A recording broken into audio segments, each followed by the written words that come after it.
Baseado no livro Iniciação Humana e Solar, capítulo 9. O caminho da iniciação.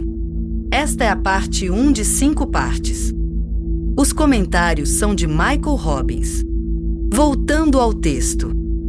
Após um período de tempo mais ou menos longo, o discípulo está no portal da iniciação. Devemos lembrar que à medida que alguém se aproxima deste portal e se aproxima do Mestre, está, como diz, luz no caminho, com os pés banhados no sangue do coração. Cada passo acima é sempre através do sacrifício de tudo que o coração ama em um plano ou outro, e esse sacrifício sempre deve ser voluntário.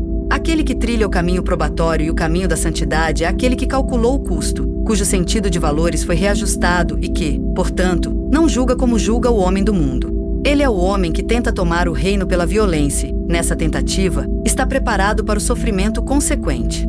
Ele é o homem que considera todas as coisas como perda, se puder alcançar a meta, e que, na luta pelo domínio do eu inferior pelo superior, está disposto a sacrificar-se até a morte.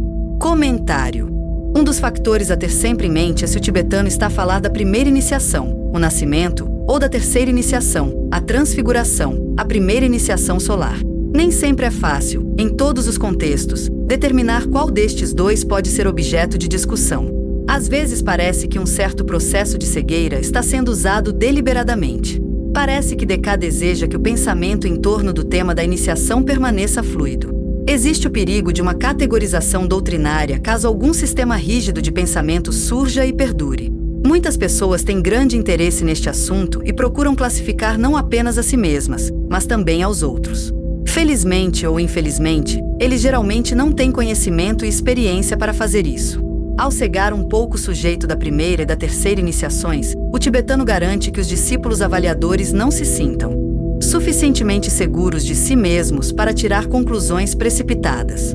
Eles são forçados a continuar-se questionando, o que só pode levar a uma maior iluminação. Como a iniciação é apresentada neste livro, Iniciação Humana e Solar, o início do caminho do discipulado parece ocorrer antes da primeira iniciação planetária, o nascimento. A primeira etapa do discipulado é chamada de pequeno chelado. É um estágio de aspiração, pertencente ao caminho da provação e, embora associado à primeira iniciação planetária, começa no momento antes que essa iniciação possa ser realizada.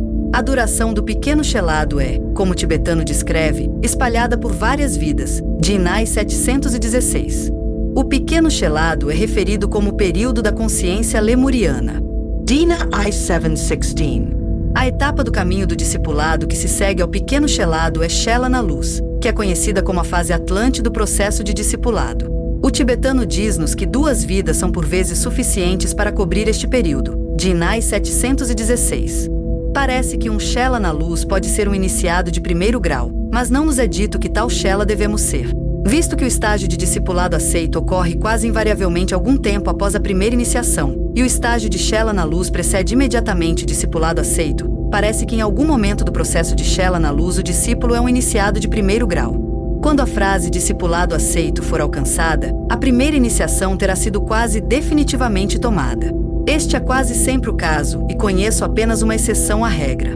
Contudo, simplesmente porque alguém recebeu a primeira iniciação não é indicação de que alguém seja, necessariamente, um discípulo aceito.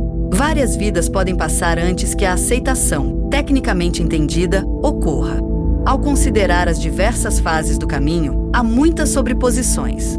Não existe uma regra rígida e rápida para determinar quando o caminho da provação, o caminho do discipulado, o discipulado aceito, o discipulado avançado, etc., começam e terminam. A primeira e a segunda iniciações planetárias ocorrerão em determinados pontos ao longo destas várias fases do caminho. O portal da iniciação, então, como discutido aqui, significa a primeira iniciação planetária. DK sublinha a dificuldade da abordagem a esse portal, pois os pés devem ser banhados no sangue do coração. Isto significa que os pés não podem avançar, exceto através do processo de sacrifício. Sempre o menor deve ser abandonado pelo maior. Não há nada nem ninguém que obrigue o aspirante a fazer os sacrifícios necessários. A necessidade deles é percebida internamente e o aspirante acede aos requisitos voluntariamente. O ser humano médio, mesmo o aspirante médio, valoriza muitas coisas. É esse apego ou apego que deve ser liberado para que suas mãos possam receber os dons mais elevados. Aquilo a que nos apegamos impede o acesso àquilo que é de valor ainda maior. Assim, para aquele que deseja avançar no caminho, a exigência de deixar ir está sempre presente. Deve ser mencionado que Light on the Path foi escrito pelo mestre Larion através de Mabel Collins. É um pequeno tratado militante para aqueles que desejam avançar rapidamente no caminho. Somos lembrados que se quisermos trilhar o caminho da santidade, devemos calcular o custo. Nenhum indivíduo com sentido convencional de valores se sujeitaria aos rigores desse caminho. Somente pessoas com experiência de encarnação suficiente terão esclarecido seu sentido de valores e decidido por uma vida em que as coisas menores, que são apreciadas pela maioria, são voluntariamente abandonadas. O tibetano usa palavras fortes para descrever a atitude de um indivíduo que está preparado para trilhar o caminho da iniciação. As atitudes expressas aqui lembram São Paulo, que estava entre aqueles que aconselhavam que um homem deveria tomar o reino dos céus pela violência e que considerava todas as coisas como perda se não conseguisse ganhar o prêmio de sua elevada vocação. Em Cristo. CF-TCF 578. Pode-se interrogar-se sobre a necessidade de tal extremismo. Todo discípulo que trilha o caminho da iniciação deve ser alguém que, na luta pelo domínio do eu inferior pelo superior, esteja disposto a sacrificar até a morte. É bom lembrarmos que o mestre tibetano não exagera. Os estágios iniciais do caminho da iniciação não serão tão exigentes quanto os estágios posteriores, mas aquele que pôs os pés nesse caminho e está determinado a trilhar esse caminho até o fim, será confrontado pela necessidade de manter e manifestar atitudes extremas aqui expressas. Não há outra forma de libertação da forma, especialmente durante os momentos em que a iniciação planetária está em processo, e quando a força está a ser aplicada pela hierarquia e Shambhala para acelerar os aspirantes a seres humanos no caminho ascendente. Ao contemplarmos estas probabilidades, devemos perguntar-nos com toda seriedade: o que eu realmente desejo? De acordo com a natureza da nossa resposta, estará à nossa disposição de nos afirmar, através do sacrifício necessário, no caminho da iniciação. Voltando ao texto. As duas primeiras iniciações. Na primeira iniciação, o controle do ego sobre o corpo físico deve ter atingido um alto grau de realização. Os pecados da carne, como diz a fraseologia cristã, devem ser dominados. A gula, a bebida e a licenciosidade não devem mais prevalecer. O elemental físico não terá mais a sua exigência atendida. O controle deve ser completo e a isca retirada. Uma atitude geral de obediência ao ego deve ter sido alcançada, e a disposição para obedecer deve ser muito forte. O canal entre o superior e o inferior é alargado, e a obediência da carne é praticamente automática. Comentário. Notamos que quando ocorre a iniciação, o controle egóico já é forte. Deca usa as palavras um alto grau de realização para expressar o grau de controle que o ego exerce sobre o corpo físico no momento em que a primeira iniciação é possível. O que isto significa é que essas primeiras experiências de reconhecimento da dimensão da alma, aproximação da alma e alinhamento com a alma ocorrem antes que a primeira iniciação seja realmente possível. É fácil fazer uma de duas coisas, ou superestimar o grau de realização necessário para o primeiro grau ou subestimá-lo. Alguns estudantes da sabedoria falam como se a obtenção do primeiro grau significasse pouco ou nada. Eles veem isso como um estágio inteiramente preliminar. Outros podem elevar o seu significado nas suas mentes, esquecendo-se de que a iniciação do nascimento sinaliza o início e que muitas vidas de desenvolvimento espiritual intervêm necessariamente entre o primeiro e o segundo graus. O importante a compreender é que o caminho da aspiração, chamado por alguns de caminho da provação, deve necessariamente começar antes que o primeiro grau possa ser obtido. Quando o caminho do discipulado é discutido, deve-se conhecer aproximadamente a fase desse caminho que está em discussão. O caminho do discipulado é longo, abrangendo vidas que ocorrem antes do primeiro grau e incluindo vidas imediatamente anteriores ao terceiro grau. Na verdade, se o termo discípulo é realmente bastante geral e se aplica a muitas fases do grande caminho da evolução. O caminho do discipulado certamente não para no terceiro grau com a primeira iniciação solar, mas continua de forma a incluir Alyats, mestre da sabedoria, Choans e até mesmo grandes seres como Sanat Kumara, que é um discípulo do solar. Logotipos. Para efeitos práticos, contudo, quando o caminho do discipulado é discutido, o período de vidas normalmente envolvido começa antes do primeiro grau e inclui a vida em que o terceiro grau é alcançado. Depois disso, a pessoa está verdadeiramente no caminho da iniciação, embora antes desse momento, após a obtenção do primeiro ou segundo grau, a pessoa deva ser considerada um discípulo que é um iniciado probatório. A primeira iniciação é, simbolicamente, uma iniciação lemuriana e, portanto, diz respeito muito ao controle da iniciação físico-etérica. Na Lemúria, o homem primitivo procurou alcançar o domínio da natureza física pelo veículo etérico, e a primeira iniciação está relacionada com esse processo. mas numa curva muito mais elevada da espiral evolutiva. No primeiro grau, o corpo etérico deve responder à vontade da alma. Se for esse o caso, o corpo físico responderá automaticamente. No primeiro grau, um homem prova sua conquista dos principais pecados da carne. Mais importante, a atração desses pecados desapareceu. Alguém pode, através da força de vontade, obrigar-se a não pecar dessas formas mais grosseiras, mas será que a atração para fazê-lo realmente desapareceu? Esta será uma questão psicológica definidora, e somente quando a atração não cativar mais a consciência é que a pessoa estará apta para cursar o primeiro grau. Notamos em relação a este grau que, embora a obediência ao ego, o anjo solar, não seja completa, a personalidade desenvolveu uma atitude geral de obediência a ele. Pode haver falhas na obediência, mas a disposição para fazê-lo é muito forte. Isto indica que valorizamos muito a perspectiva do ego e os fluxos de energia que dele emanam e procuramos ajustar o eu inferior de acordo.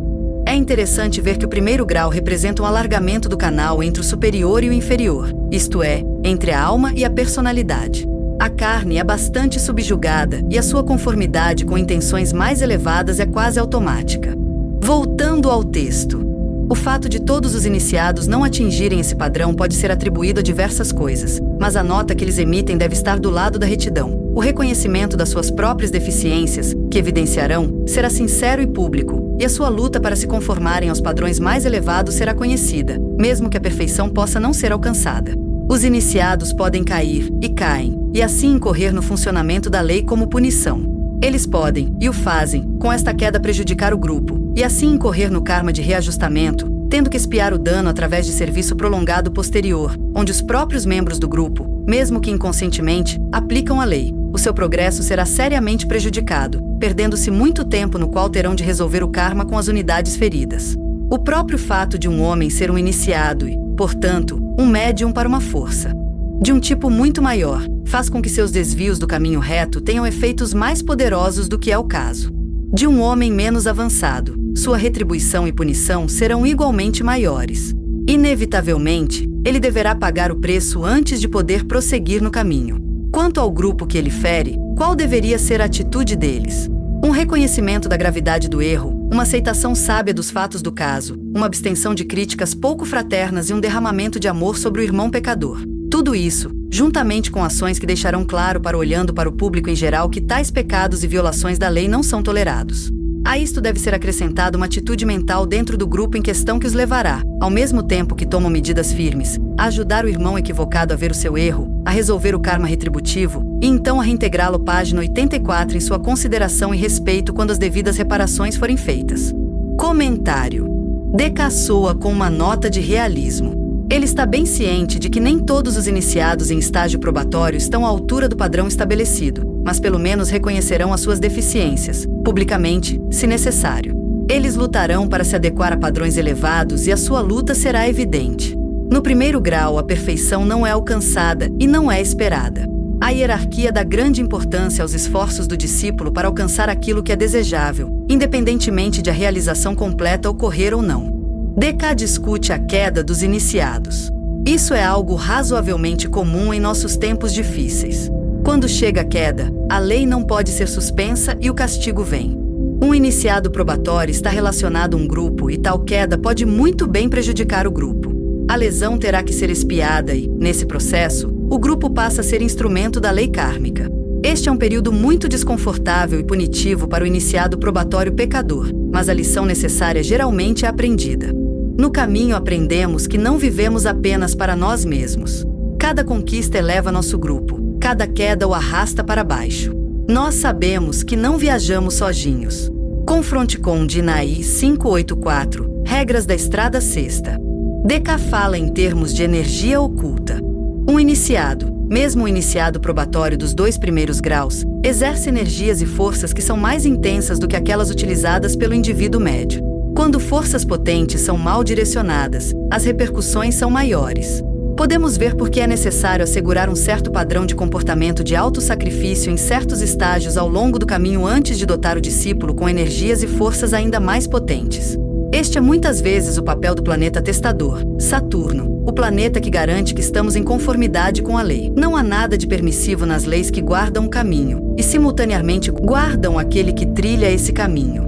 A expiação do pecado é necessária antes que novos progressos sejam permitidos. Se não fosse esse o caso, poderiam ocorrer danos muito maiores. As crianças não podem brincar com fogo. Vemos que o mestre DK dedica bastante tempo a discutir esta questão. Lapsos aparentemente perceptíveis do caminho reto são encontrados com frequência suficiente para que os grupos sejam avisados sobre sua resposta adequada em tais casos. É necessária muita sabedoria dos membros do grupo e muito amor sobre o irmão pecador. Acima de tudo, a crítica pouco fraterna deve ser evitada. Os discípulos não têm ideia de quanto dano podem causar uns aos outros através da indulgência nas críticas. Suas mentes são fortes e, portanto, suas críticas têm maior poder de ferir e até destruir. Em situações como estas, um discípulo, no seu papel de membro do grupo, prova a natureza do seu valor. É também claro que o grupo ao qual pertence o discípulo ofensor deve dar o exemplo e garantir que o público observador perceba que o grupo como um todo não tolera ofensa. Há grandes lições a serem aprendidas tanto por parte do ofensor quanto do ofendido. Pode-se ver uma mistura de segundo e primeiro raios nos conselhos que o mestre DK dá ao grupo. Os membros do grupo devem ser firmes, mas devem ajudar o irmão que errou a ver o seu erro, ajudá-lo a lidar com o karma retributivo e, quando tudo estiver equilibrado, devem reintegrá-lo. De acordo com as regras da estrada, regra segunda, não há rejeição mútua. Ao estudar esta sessão, aprendemos algo sobre como o karma deve funcionar. Karma é uma ferramenta educativa. A retribuição é para fins de educação, não para punição, por si só. É o profundo amor interior e a lealdade entre os membros do grupo que devem permanecer durante todo o processo corretivo. Isto nunca deve ser esquecido, ou os membros do grupo cairão no pecado da separatividade, filho da grande heresia, a heresia da separatividade. Voltando ao texto. Todas as pessoas não se desenvolvem exatamente ao longo de linhas iguais ou paralelas, e, portanto, nenhuma regra rígida ou rápida pode ser estabelecida quanto ao procedimento exato em cada iniciação, ou quanto a quais centros devem ser vivificados, ou que visão deve ser dada. Acordado. Muita coisa depende do raio do discípulo, ou do seu desenvolvimento em qualquer direção específica. As pessoas geralmente não se desenvolvem uniformemente, do seu karma individual e também das exigências de qualquer período especial. Contudo, isto pode ser sugerido. Na primeira iniciação, a do nascimento do Cristo, o centro do coração é aquele normalmente vivificado, com o objetivo de um controle mais eficaz do veículo astral e da prestação de maior serviço à humanidade. Após esta iniciação, o iniciado aprende principalmente os fatos do plano astral. Ele tem que estabilizar seu veículo emocional e aprender a trabalhar no plano astral com a mesma facilidade que faz no plano físico. Ele entra em contato com os devas astrais. Aprende a controlar os elementais astrais. Ele deve funcionar com facilidade nos subplanos inferiores, e o valor e a qualidade de seu trabalho no plano físico tornam-se cada vez mais valiosos. Ele passa, nesta iniciação, do salão do aprendizado para o salão da sabedoria. Neste momento, a ênfase é colocada consistentemente em seu desenvolvimento astral, embora seu equipamento mental cresça continuamente. Comentário. O mestre está dizendo algo muito importante aqui. Como estudantes da sabedoria eterna, adoraríamos ter a fórmula que esclarecesse os processos que ocorrem durante cada estágio do caminho, tornando-os identificáveis e previsíveis. Isso não acontecerá porque o número de variáveis é muito grande. Existem variações no procedimento iniciático. Exato, na vivificação dos centros e na conformidade da visão, para citar 3 importantes áreas de consideração. Algumas generalidades podem ser válidas, mas não se deve julgar precipitadamente porque tão pouco é realmente conhecido por alguém abaixo do posto de mestre. Vemos como é importante conhecer o raio de um candidato à iniciação. Por raio, provavelmente queremos dizer todos os raios envolvidos em seu sistema de energia, mas especialmente os raios da alma e da personalidade e provavelmente, em algum nível profundo, o raio monádico para a progressão correta dos fogos sutis depende desse raio mais elevado. E desse raio, o hierofante certamente deve estar ciente. É também verdade que, embora exista uma sequência geral no desenvolvimento de qualquer ser humano, o desenvolvimento desigual é geralmente a norma e o desenvolvimento estritamente uniforme é uma raridade. É por isso que encontramos tantas pessoas avançadas em certos aspectos e relativamente subdesenvolvidas em outros. Esta desigualdade também causa muitos conflitos nos seus próprios sistemas energéticos e na sua relação com os outros e com o ambiente. O karma é também um factor muito importante porque o sistema energético de um homem pode parecer justificar a aplicação de certas energias e forças que acelerariam seu progresso, mas ainda pode existir um desequilíbrio devido aos pecados não expiados do passado. As dívidas devem ser pagas. Também devem ser consideradas as energias e forças proeminentes durante um determinado período da história. Tais energias e forças podem promover ou agravar equilíbrios e desequilíbrios no sistema energético do candidato e não podem ser ignoradas. Vemos o quanto há a considerar e como uma certa reticência no julgamento sobre os iniciados e os seus processos pode ser o caminho mais sábio.